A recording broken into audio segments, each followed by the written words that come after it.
আসসালামু আলাইকুম। এখন রাত বাজে 11টা। আমার হাসব্যান্ডের শখ হয়েছে তেলাপিয়া মাছের ফ্রাই খাবে। কি আর করার, হাসব্যান্ডের শখ বলে কথা, পূরণ তো করতেই হবে। তাই চলে আসলাম রান্নাঘরে তেলাপিয়া মাছের ফ্রাই করার জন্য। মাছটাকে আমি আগেই ম্যারিনেট করে রেখেছি, এখন এটাকে ভাজতে আসলাম। আমার মাছ এক পাশ ভাজা হয়ে গেছে, এখন আমি এটাকে উল্টিয়ে দিলাম। একেবারে মিডিয়াম আছে, এটাকে আস্তে আস্তে ভাজতে হবে, তা না হলে মাছটা পুড়ে যাবে, ভিতরে সিদ্ধ হবে না। এই যে আমার মাছটা প্রায় হয়ে গেছে, দেখেন।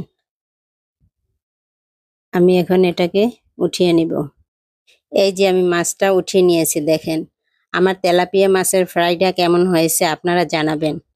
আমার বাসায় সবাই এই মাছের ফ্রাইটা খুব পছন্দ করে। আমার হাজবেন্ড তো আজ খুব খুশি, কারণ তার পছন্দের খাবার রান্না হয়েছে।